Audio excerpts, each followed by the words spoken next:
Bonjour, la thématique abordée aujourd'hui sera divisée en plusieurs vidéos. Aussi, je t'encourage à les regarder toutes pour bien saisir de quoi il s'agit dans cette thématique.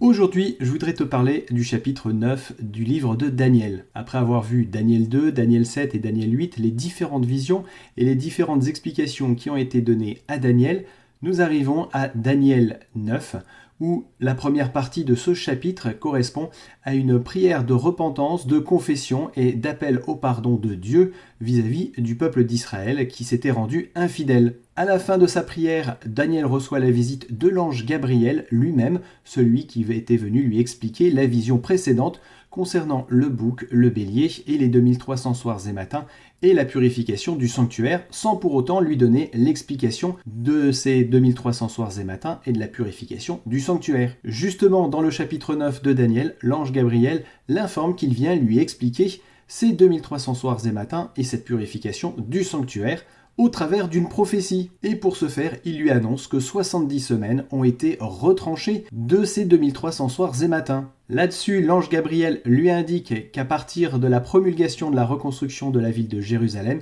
il s'écoulera 69 semaines dans le cadre de ces 70 semaines. À la fin de ces 69 semaines arrivera le Messie, celui qui a été oint par l'Éternel, et que durant ces 7 semaines, il établira une alliance avec beaucoup. Au milieu de cette semaine, on apprend que le Messie serait mis à mort et que le sacrifice serait annulé. On comprend que la fin de ces 70 semaines correspond à la fin pour Dieu de son alliance avec le peuple d'Israël qui, comme l'a dit Daniel dans sa prière, lui a été infidèle. Cette prophétie est relativement intéressante car elle nous permet de dater avec précision le moment où a été promulguée la loi concernant la reconstruction de Jérusalem. Et l'histoire nous enseigne justement que cette loi a été promulguée par le roi Artaxercès en 457 avant Jésus-Christ. Fait intéressant, si l'on compte les semaines prophétiques en jours, on obtient 483 années.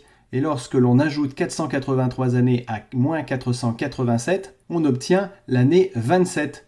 Je vous rappelle que dans le calendrier hébreu, le 0 n'existe pas. De ce fait, lorsqu'on regarde le livre de Luc, on s'aperçoit que cette année précisément, c'est l'année où Jésus a commencé son action auprès du peuple juif. L'alliance établie avec ce peuple juif est d'une semaine, c'est-à-dire qu'à partir de l'année 27 jusqu'à l'année 34, le peuple juif a la possibilité d'accepter Jésus comme son Messie. Le milieu de cette semaine restante des 70 semaines correspond à cette année, entre l'année 27 et l'année 34. Il s'agit de l'année 31, et l'année 31, c'est l'année où Jésus a été crucifié. Le Messie a été mis à mort tel qu'annoncé dans la prophétie.